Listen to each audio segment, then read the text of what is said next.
Gold, trusted gold buyers. మీరు తాకట్టు పెట్టిన బంగారాన్ని విడిపించి ఈ రోజు ఉన్న మార్కెట్ ధరకు కొనబడను. అందుకే నేను అంత టైం తీసుకుంటా. వాళ్ళు నాకు అంత సపోర్ట్ చేస్తున్నారు కాబట్టి వాళ్ళని డిసప్పాయింట్ చేయకూడదని నేను టైం తీసుకొని చేస్తాను సినిమా. ఎస్ ఒక్కొక్క ఫిల్మ్ బయటకు రావడానికి 2 years పడుతుంది యా కదా. కరెక్ట్. మరి అంత గ్యాప్ తీసుకుని ఒక గ్యారంటీడ్ గ్యాప్ చాలాసార్లు ఏంటంటే ఈ గ్యాప్ నా కంట్రోల్లో ఉండదు.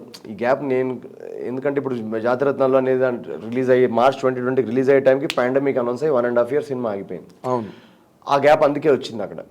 మళ్ళీ ఈ సినిమాలో కొన్ని పోస్ట్ ప్రొడక్షన్ డిలేస్ వల్ల ఈ సినిమా చాలా డిలేస్లోకి వెళ్ళింది. అందుకే కొంచెం గ్యాప్ వచ్చింది.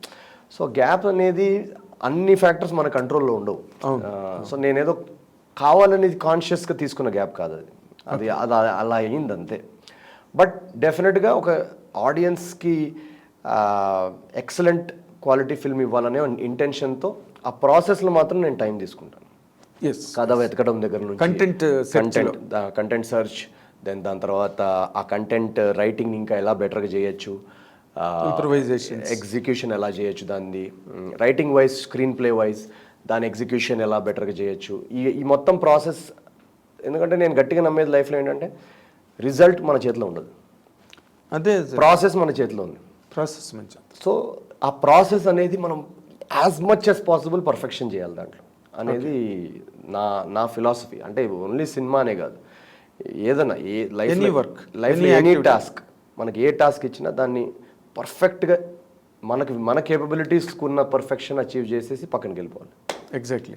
అంటే ఇప్పుడు నీ తాలూకు ఇన్వాల్వ్మెంట్ అంత బాగా వాళ్ళు రిసీవ్ చేసుకుంటున్నారా, లేకపోతే వేలు పెడుతున్నారా? లేదు, లక్కీలీ నాకు సోఫార్ అలాంటిది ఏం జరగలేదు. ఏజెంట్ కానీ, జాతిరత్నాల్లో అనుదీప్ కానీ, ఇప్పుడు మహేష్ కానీ, వీళ్ళందరిలో ఒక కామన్ మంచి క్వాలిటీ ఏంటంటే, ఫస్ట్ ఆఫ్ ఆల్ నాకు మహేష్ ఈ కథ చెప్పినప్పుడు బ్రిలియంట్ స్టోరీ ఆల్రెడీ. సో కథ పరంగా మేము ఇవాళ తీసిన సినిమా, మహేష్ చెప్పిన cinema as it is. But నేను అన్నట్టు నాకు ఎలా అయితే అనుదీప్తో, స్వరూప్తో ఒక జర్నీ ఉండిందో, అలా మహేష్తో కూడా ఒక జర్నీ ఉండింది, ఒక 2-3 months where we sat down and where like okay, ఇప్పుడు ఇది మనది సినిమా, దీనిలో హ్యూమర్ పరంగా ఇంకేం బెటర్గా చేయొచ్చు, కామెడీ పరంగా how can be better any scene, standup ఏదైనా ఇంకా బెటర్గా చేద్దామా, సీన్ ఏదైనా బెటర్ చేద్దాం అన్న ఒక హ్యాండ్ ఇన్ హ్యాండ్ ఒక జామింగ్ అంటారు కదా, ఆ ప్రాసెస్ జరిగింది. And which I really enjoyed. ఆ ప్రాసెస్ ఎందుకు జరిగిందంటే Mahesh has that quality to take inputs and ఆ కొలాబరేటివ్గా బెటర్ టుగెదర్ ఇది ఒక మంచి ఇంకా బెటర్గా చేద్దాం. తనకు కూడా నాకు ఆ క్వాలిటీ చాలా ఇష్టం డైరెక్టర్స్లో. ఇది మనం ఇంకా బెటర్గా చేద్దామని ఒక హంగర్ ఉంటుంది చూడండి, దట్ ఇన్విటేషనల్ హంగర్. అది నాకు చాలా ఇష్టం. ఏదో రాసేసాము ఇంకా అయిపోయింది ఇది బాగానే ఉంది అని కాకుండా, ఇంకా అది గడిగడికి అన్నిట్లోని వేలు పెడుతున్నాడు, పెద్దానికి సైజులు ఇస్తున్నాడు అని విసుక్కోవడం, అలాంటిది నాకు నెగటివ్ యాటిట్యూడ్ డెవలప్ చేసుకోవడం, అది ఇంకా నాకు అలాంటి ఎక్స్పీరియన్స్ ఎప్పుడు జరగలేదు. What I'm trying to tell you, అలాంటివి లేవు మహేష్ దగ్గర, లేదు అనుదీప్ దగ్గర కానీ అసలు లేదు. వీళ్ళంతా ఏంటంటే బ్రిలియంట్ డైరెక్టర్స్, బ్రిలియంట్ వాయిసెస్, వాళ్ళందరికీ ఒక యూనిక్ వాయిస్ ఉంది. ఈరోజు మహేష్కి కూడా ఇంత పేరు వస్తుందంటే దట్స్ బికాస్ తన సిగ్నేచర్ ఒకటి ఉంది ఈ సినిమాలో. అండ్ దానికి ఇప్పుడు ఒక స్టాండప్ కమేడియన్గా లేదా నా కాస్టింగ్ జరిగినట్టు హ్యూమర్ పరంగా నేను ఏదైతే తీసుకురాగలుగుతానో అదంతా నేను తీసుకొచ్చి తన ముందు పెట్టాను. అండ్ తన కథకి ఏదేది కావాలనేది తను సెలెక్ట్ చేసుకున్నాడు. So that's why the film has come out so well. So what you call photo finish. Correct. So team work, film making అనేది ఒక టీమ్ వర్క్, అది వన్ మ్యాన్ గేమ్ కాదు.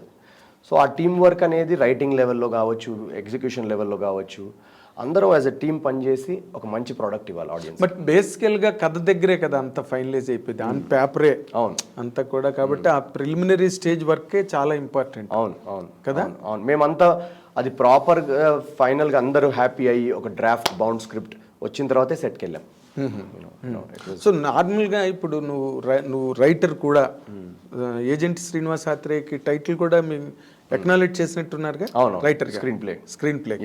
సో ఇప్పుడు నార్మల్గా ఏమవుతుంది, నువ్వు శ్రీనివాస్ అక్కడి నుంచి ఏజెంట్ దగ్గర నుంచి తీసుకుంటే ఈరోజు ఈ 3 సినిమాలు, 6 ఏళ్లలో 3 సినిమాలు, ఈ జర్నీని ఒకసారి నువ్వు తలుచుకుంటే రీక్యాపిట్యులేట్ సింహావలోకనం చేసుకుంటే ఏమనిపిస్తుంది నీకు? చాలా నాకు యాక్చువల్గా బాక్స్ ఆఫీస్ సక్సెస్ కంటే ఆ జర్నీ ఎక్కువ గుర్తుంది. ఓకే. ఎందుకంటే ఆ జర్నీలో ఆ హార్డ్ వర్క్ ఉంటుంది, ఆ జర్నీలో మనకి పర్సనల్ మూమెంట్స్ చాలా ఉంటాయి, ట్రావెల్ ఉంటుంది డైరెక్టర్ తోటి. ఇప్పుడు స్వరూప్తో కానీ, అనుదీప్తో కానీ, మహేష్తో కానీ ఒక ట్రావెల్ ఇయర్స్. అంటే నాకు ఎలా అంటే నేను సినిమా షూట్ చేసేటప్పుడు చాలాసార్లు చెప్పాను ఇది, ఇంట్లో వాళ్ళ ఫోన్లు కూడా ఎత్తా. ఆ సినిమా ఒక సినిమా ఒప్పుకున్న తర్వాత అది రిలీజ్ అయ్యేదాకా ఆ పీరియడ్ ఏదైతే ఉంటుందో ఫంక్షన్స్కి వెళ్ళను, ఫ్రెండ్స్ని కలవను, ఇంట్లో వాళ్ళ ఫోన్లు ఎత్తను. అసలు complete only person that I talk to is my director and my writers. అంతే. సో వాళ్ళతో నాకు ఒక పర్సనల్ బాండ్ ఏర్పడుతుంది, ఎందుకంటే అంత టైం స్పెండ్ చేస్తాను కదా వాళ్ళతోటి. సో నా ఫోన్లో డైల్ లిస్ట్లో చూస్తే కనుక అన్ని మహేషే కనిపిస్తాయి మీకు లాస్ట్ 2 years నుంచి. సో మెసేజెస్ కూడా అన్నీ ఉంటాయి, వాట్సాప్ కాన్వర్జేషన్స్ ఏది చూసినా మీరు ఓన్లీ మహేష్ ఉంటుంది. దాని ముందు జాతరత్నాల టైంలో మీరు నన్ను కాంటాక్ట్ చేసిన ఫోన్ దాని ముందు ఏజెంట్ టైంలో స్వరూప్. సో ఇలాంటి ఒక పర్సనల్ జర్నీ ఉంటుంది నాకు వాళ్ళతో. సో మా ఇంట్లో వాళ్ళు అందుకే ఈ డైరెక్టర్ పేరు వినగానే వాళ్ళు ఇంకా అయిపోయి ఇంకా నెక్స్ట్ 2 years ఈ ఓన్లీ ఇది ఒకటే, ఇంకా వేరే పేరు ఉండదు వీడి లైఫ్లో అని. సో అంత నేను ఎంజాయ్ చేస్తాను ఆ ప్రాసెస్. ఆ ఫిల్మ్ యాక్సెప్ట్ చేసిన దగ్గర నుండి దాని execution final morning Prasad show దాకా ఆ జర్నీ ఉంటుంది. ఓకే. నాకు ఇప్పుడు గుర్తున్నది కూడా ఆ జర్నీయే. నాకు ఆ ప్రాసెస్ అనేది ఇట్స్ లైక్ ఒక పూజ, ఒక తపస్సు లాంటిది నాకు అది. More than that. సో నేను అది ఏ డబ్బులు ఏది కూడా ఆ ప్రాసెస్ని రీప్లేస్ చేయలేదు. సో నాకు ఆ ప్రాసెస్ అనేది అంత సీక్రెట్. సో నేను ఆ ప్రాసెస్ ఎంజాయ్ చేసే టీమ్స్ తోటే నేను పనిచేస్తాను. ఆ ప్రాసెస్ ఎక్కడైతే నాకు ఎంజాయబుల్గా ఉంటుంది అని అనిపిస్తుందో ఆ సినిమా ఆ కథే నేను జస్ట్ చెప్తాను. Okay. Where you live, where I can enjoy that process. That's what it is. నార్మల్గా ఇప్పుడు నువ్వు ఏజెంట్ దగ్గర నుంచి తీసుకుంటే కంటెంట్ ఎలిమెంట్ ఏదైనప్పటికీ కూడా నీ వైపు నుంచి ప్రెజెంటేషన్ ఏదైతే ఉందో, దీనిలో స్టాండప్ కామెడీ, ఇంకో దాంట్లో కన్ఫ్యూజన్, ఇంకో దాంట్లో ఇంకేదో, మొత్తానికి ఒక సేమ్ మాడ్యూల్లో ఉన్నాయి ఫిల్మ్స్. అంటే నువ్వు ఇది ఎన్నాళ్ళు ఇలా కంటిన్యూ చేద్దామని ఫార్మేట్? అంటే I don't know if it's same module, because actually if you see genre wise they are all different genres. Different genres, you know, because అదొక ఇన్వెస్టిగేటివ్ థ్రిల్లర్ ఏజెంట్ అనేది, జాతిరత్నాలు అనేది ఒక మాస్ మీటర్లో ఉన్న ఒక అవుట్ అండ్ అవుట్ ఎంటర్టైనర్. ఇది అసలు completely urban స్పేస్లో ఉన్న ఒక ఇమోషనల్ కమెడిక్ డ్రామా ఇది. సో జానర్ వైజ్ యాక్చువల్గా మూడు different and roles wise also I feel all 3 are different. Humour angle ఉండడం అనేది common, but otherwise dramatic beat points కానీ, క్యారెక్టర్ ఆర్క్స్ కానీ, క్యారెక్టర్ బిహేవియర్స్ కానీ అవన్నీ డిఫరెంట్ అంటే 100% there is no. అందుకే ఈరోజు ఆడియన్స్ అరే వీడు ఏ క్యారెక్టర్ అన్నా చేయగలుగుతాడనే పేరు వచ్చిందంటే, నువ్వు ఇందాక మొదట్లో కూడా మాట అన్నావు, ఇది నేను ఏ క్యారెక్టర్ అయినా నేను చేయగలను అన్న కాన్ఫిడెన్స్ వచ్చింది ఈ సినిమాతో. అవును అదే ఇందాక నేను స్టార్టింగ్లో అన్నావు. సో ఆ వర్సటైలిటీ రావడానికి కారణం is because the 3 characters are also different from each other. ఇప్పుడు ఏజెంట్ సాయి కానీ, జోగిపేట్ శ్రీకాంత్కి ఏజెంట్ సాయికి కనెక్షన్ లేదు. ఎక్స్ట్రీమ్లీ హ్యూమర్ యాంగిల్ అన్నది కామన్ అంతే తప్ప జానర్స్ వేరు, క్యారెక్టర్ ఆర్క్స్ వేరు, క్యారెక్టర్ కావాల్సిన performance. But what you really serve the audience is humour. Humour is one of the tools. Through humour. అది ఎందుకంటే నాకు రాజు హిరాని గారి స్టైల్ ఆఫ్ ఫిల్మ్ మేకింగ్ చాలా ఇష్టం. ఓకే. సో ఆయన నేను చాలా ఐడలైజ్ చేస్తాను, ఎందుకంటే ఆయన ఏ కథ చెప్పినా ఈ హ్యూమర్ అనేది కామన్. ఓకే. మీరు ఆయన ఏ సినిమాని తీసుకోండి, లగేరో మున్నాబాయ్, 3 Idiots, పీకే, అన్నిట్లో హ్యూమర్ ఉంది. అవును. సో మీరు రాజు రాణి గారిని కూడా ఈ క్వశ్చన్ అడగాలి, సేమ్ మాడ్యూలా అని. ఎందుకంటే అది కొంతమందికి ఆ కథ చెప్పే విధానంలో ఆ హ్యూమర్ అనేది ఎక్సైట్ అవుతారు. సో నేను వన్ ఆఫ్ దోస్ పీపుల్. నాకు ఎందుకంటే సేమ్ పాయింట్ని నేను సీరియస్గా కూడా చెప్పచ్చు, బట్ అలాంటి కథలు నాకు పెద్ద కనెక్ట్ అవ్వవు. ఆడియన్స్కి ఏంటంటే టికెట్కి ఒక పైసా వసూలైందిరా అన్న ఫీలింగ్ రావాలి, అట్ ద సేమ్ టైం మనం చెప్పిన కథ కూడా వాళ్ళు రిసీవ్ చేసుకోగలగాలి. దానికి హ్యూమర్ అనేది ఒక గ్రేట్ టూల్ అని నేను నమ్ముతాను. There is no doubt. So అందుకే ఆ హ్యూమర్ అనేది కామన్ ఎలిమెంట్ కనిపిస్తుంది. బట్ అలా సినిమావే తీసుకుంటే కనుక నువ్వు ఫస్ట్ ఆఫ్ అంతా నువ్వు పండించిన హ్యూమర్ ఏదైతే ఉందో అది లైఫ్ ఈ సినిమాకి. Nobody else can do that. Thank you sir. Nobody else. నువ్వు కాకపోతే first half dead and finally cinema is dead. నువ్వు you have enlivened the film through your histrionics, qualitative histrionics. That is for sure. Any critic should accept this, and that what has been exactly written in all the websites of the film's release. No definitely మా team అందరూ effort అది. Of course. But you are the spearhead. Yeah. You stewarded it. Yeah. వాళ్ళ తాలూకా కష్టాన్ని, వాళ్ళ తాలూకా క్రియేటివిటీని అంతటిని నువ్వు వడ్డించావు రైట్ నీ క్యారెక్టర్ ద్వారా. రైట్ అది that's what I meant real. ఉన్నారు వాళ్ళందరూ ఉన్నారు వెనకట్ల. Every tea boy is also an important component. But coming to the present context, ఇప్పుడు నువ్వు ఇందాక ఎలాగైతే you have developed a kind of confidence in yourself that you can manage to handle any kind of a character after I tried what will be the best next for you to really handle or pick up? నాకు చాలా genres చాలా ఇంకా నేను explore చేయనివి ఉన్నాయి. So next ఫిల్మ్స్లో అలాంటివి చేయాలని నాకు fantasy genre చాలా ఇష్టం, మైథాలజీ చాలా ఇష్టం, సైన్స్ ఫిక్షన్ చాలా ఇష్టం, యాక్షన్ కామెడీ చాలా ఇష్టం, యాక్షన్ థ్రిల్లర్స్ చాలా ఇష్టం. సో ఇలా చాలా జానర్స్ ఉన్నాయి నాకు నచ్చినవి. సో అలాంటివి ఎక్స్ప్లోర్ చేద్దామని ఇప్పుడు నెక్స్ట్ వచ్చే సినిమాల్లో. ఎందుకంటే వీళ్ళు చూపించిన సపోర్ట్కి నాకు ఆ ధైర్యం వచ్చింది. ఇప్పుడు different genres, yes audience. So ఆ డిఫరెంట్ జానర్స్ ట్రై చేసి యాజ్ లాంగ్ యాజ్ వాళ్ళు బాక్స్ ఆఫీస్ ఇస్తూ ఉంటే ఇంకా డిఫరెంట్ సబ్జెక్ట్స్, ఇంకా డిఫరెంట్ స్టోరీస్, ఎంటర్టైన్మెంట్ మిస్ అవ్వకుండా ఎంగేజింగ్గా ఉంటూ different characters, different genres try చేద్దామనే నా current state of mind. So డెఫినెట్గా నా తరఫు నుంచి ఎప్పుడు 200% ఎఫర్ట్. అది బాక్స్ ఆఫీస్ అనేది మన చేతిలో ఉండదు, అది ఎవరి చేతిలో లేదు నవీన్. అది ఎలాంటిదంటే అల్లావుద్దీన్ అద్భుతదీపం నడితే ఎవరికి దొరుకుతుందో తెలియదు. బట్ హోప్ఫుల్లీ వాళ్ళు అలానే సపోర్ట్ చేస్తారని ఆశిస్తున్నా. కొత్త కథల్ని వెతకడానికే ట్రై చేస్తున్నా. ఓకే. అంటే ఇప్పుడు అంత నేను 2 పాయింట్లు ఉన్నాయి ఇందులో. జనరల్గా ఈ కమర్షియల్ వరల్డ్లో, కమర్షియల్ టర్మ్స్లో ఆడియన్స్ ఒక్కొక్క టైంలో ఫ్యామిలీ డ్రామాస్ ఎక్కువ రిసీవ్ చేసుకుంటారు, ఒక్కొక్క టైంలో యాక్షన్ థ్రిల్లర్స్ రిసీవ్ చేసుకుంటారు, ఒక్కొక్క టైంలో ఒక్కొక్క జానర్ నడుస్తూ ఉంటుంది మార్కెట్లో. అది నువ్వు ఫాలో అవుతావా ఒక పారాడైమ్గా, లేకపోతే you come out with your own signature, నేను ఇది చేస్తా ఎగ్నెస్ట్ ద బీట్? నేను అది ఫాలో అవ్వను. నేను నాకు గట్టుని ఫాలో అవుతా. నాకు ఏ కథ నచ్చుతుందో అది చేస్తా అంతే. అంతేగాని థ్రిల్లర్స్ ఆడుతున్నాయి కదా అని థ్రిల్లర్స్ చేసేయడం, లవ్ స్టోరీలు ఆడుతున్నాయి కదా అని లవ్ స్టోరీలు చేసి. నేను యాక్చువల్లీ రివర్స్ గేర్. నువ్వు డిటెక్టివ్ సినిమాలు ఆడట్లే ఉంటే డిటెక్టివ్ చేస్తా. నాకు రివర్స్. రియలీ నువ్వు డిటెక్టివ్ ఏజెంట్ చేసినప్పుడు, శ్రీనివాస చేసినప్పుడే అప్పటికి అది లేదు. కొత్తగా ఉంది. స్టాండప్ సినిమాలు ఆడట్లేవని అన్నారు, స్టాండప్ చేస్తా. సో నేను నా ఫార్ములా రివర్స్. ఇప్పుడైతే what audience can really expect from you, because thrillers నడుస్తున్నాయి మార్కెట్ అంతా, టాప్ టు టో. అందరూ ఫోన్ చేసి థ్రిల్లర్ ఏదైనా ఉంటే చూడు ఒకసారి. థ్రిల్లర్లో నాకు ఇప్పుడు యాక్చువల్గా నా one of my passion projects ఏంటంటే ఒక ఏజెంట్ స్థాయికి ఒక మంచి సీక్వెల్. సో దాన్నే థ్రిల్లర్ ప్లస్ కామెడీ ఫార్మాట్లో దానికి ఎందుకంటే ఆ సినిమాకి ఎంత పేరు, ప్రేమ, అభిమానం వచ్చిందంటే అసలు దట్ మేడ్ యూ కదా.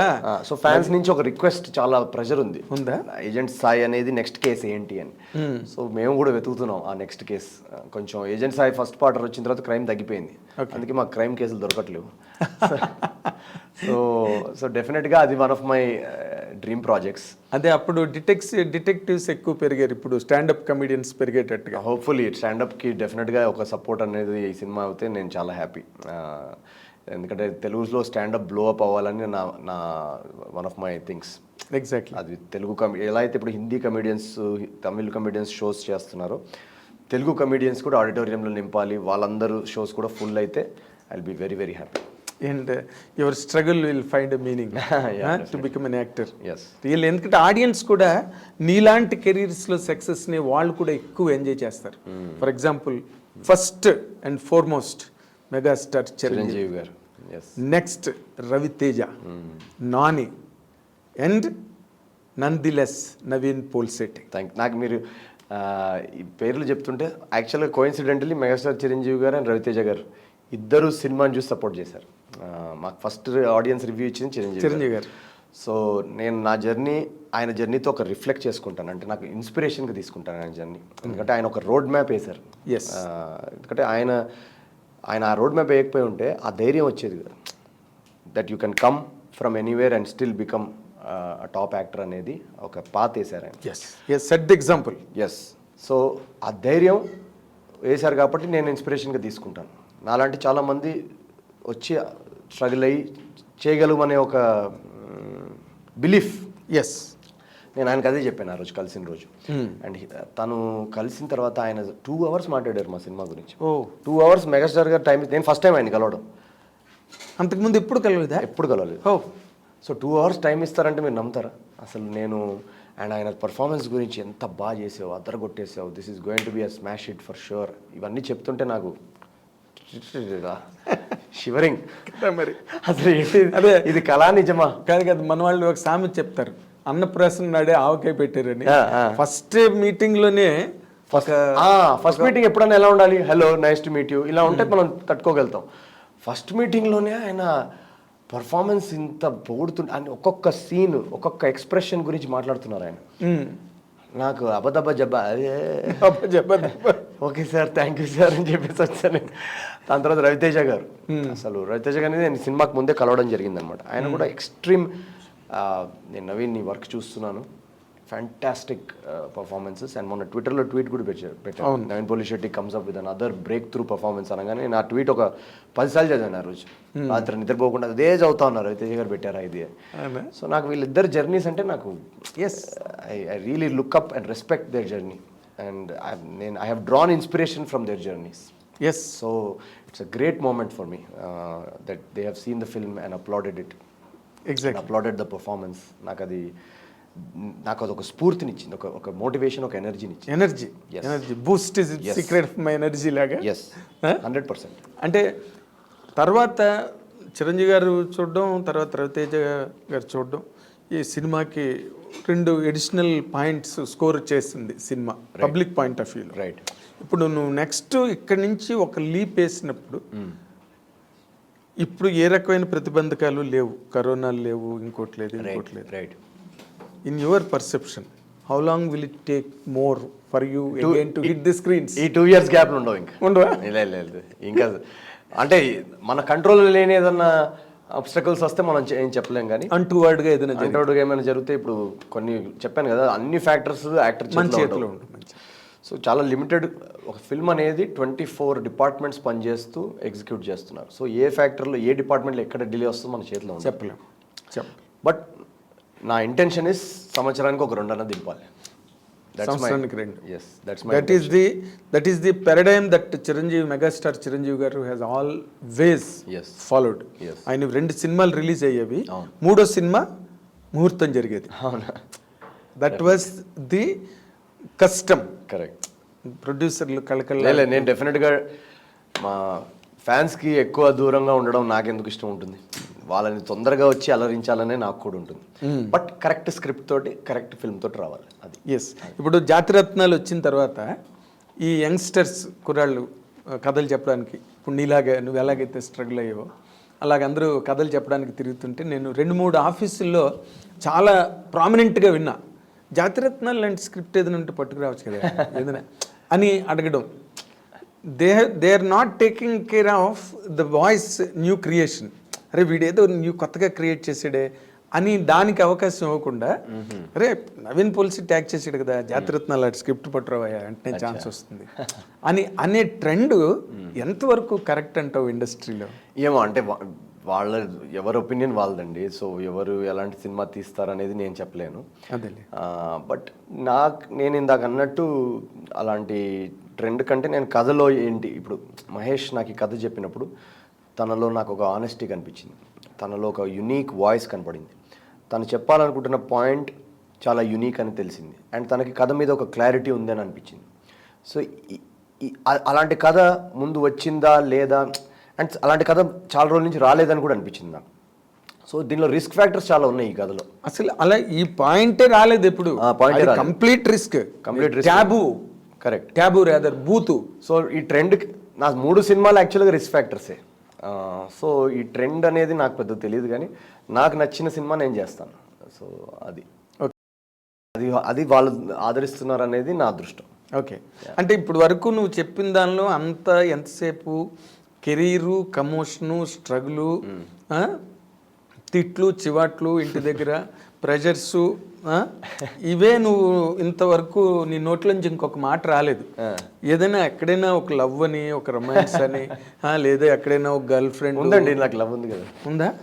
I love cinema. So cinema is I sleep with my dreams. Okay. And I love cinema. Okay.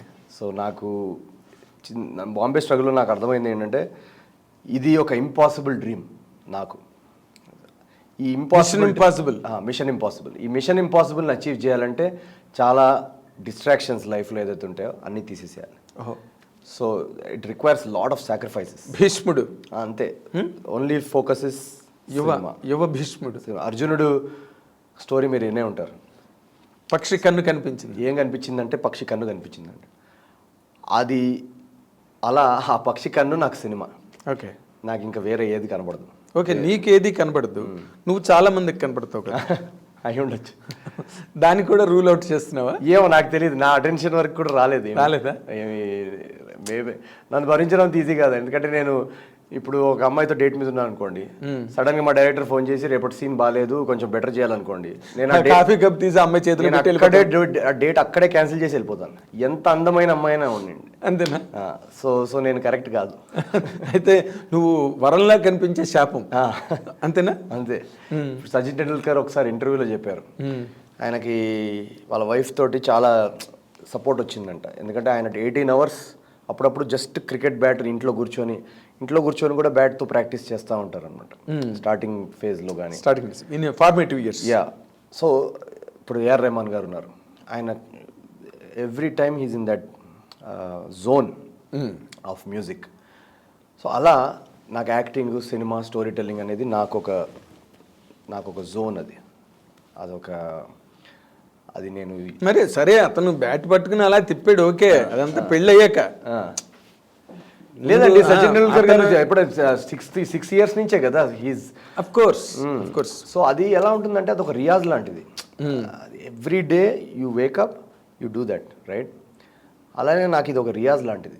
Every day of my life ఇదే జరుగుతుంది నా లైఫ్లో. When I'm not shooting maybe కొంచెం ట్రావెల్ చేయడం, non cinema related things జరుగుతాయి. But only ఒక cinema అయిపోయిన తర్వాత, సినిమా ఎస్ చెప్పిన తర్వాత మాత్రం నథింగ్, జీరో. అంటే ఇప్పుడు మామూలుగా ఫ్యామిలీ పేరెంట్స్ విషయంలో కూడా 2 phases ఉంటాయి. సెటిల్ అయ్యే వరకు ఒక ఏడుపు ఉంటుంది, సెటిల్ అయిన తర్వాత ఇంకొక ఏడుపు ఉంటుంది. డెఫినెట్గా ఏడుపు స్టార్ట్ అవ్వలేదా? నడుస్తూ ఉంటుందండి. ఏంటని? ఎప్పుడు మ్యారేజ్ ఎప్పుడు, ఇది ఎప్పుడు, అది ఎప్పుడు అని. అది సెపరేట్ ట్రాక్. కానీ ఆ ట్రాక్ నేను ఎలా సెట్ చేశానంటే, ఇప్పుడు ఆ ట్రాక్ కంటే వాళ్ళు ఇప్పుడు ఈ సక్సెస్ తో హ్యాపీగా ఉన్నారు కదా, అక్కడ వరకు ఆపేవాళ్ళని. సో ఆ ట్రాక్ రాదు, ముందుకు రాదు. ఏమండి చూడండి, మిమ్మల్ని చేస్తున్నాడు మీ నవీన్. అది బ్యాక్గ్రౌండ్ లో నడుస్తూ ఉంటుంది ట్రాక్. అది అంత ఫోర్గ్రౌండ్ లో ఇప్పుడు అంతా ఈ సక్సెస్ ఎంజాయ్ చేయడం ఆ జోన్ లో ఉన్నారు. ఓకే. సో వాళ్ళ మైండ్కి అది ఇచ్చేసాను ఇప్పుడు. And for more videos please subscribe to iDream. Please subscribe to iDream. Please subscribe iDream. And please subscribe to iDream. For more videos, subscribe to iDream. Please like, share and subscribe to the channel. Congratulations, iDream. Subscribe to iDream. Subscribe to iDream. So subscribe to iDream Media. iDream ki iDream team andarki huge congratulations. Please subscribe iDream Media. Please subscribe to iDream. Subscribe iDream. Please subscribe to iDream. iDream అంటే నా కళల ఛానల్ను subscribe చేసుకున్న నోరు తిరుగుతలేదు, మీరైతే గంట గుర్తు కొట్టండి. For more such videos, please subscribe to iDream. Subscribe to iDream. Please subscribe to iDream. Please subscribe iDream Media. Please do subscribe to iDream. Please subscribe to iDream Media. For best entertainment and information, please subscribe iDream. And don't forget to subscribe to iDream.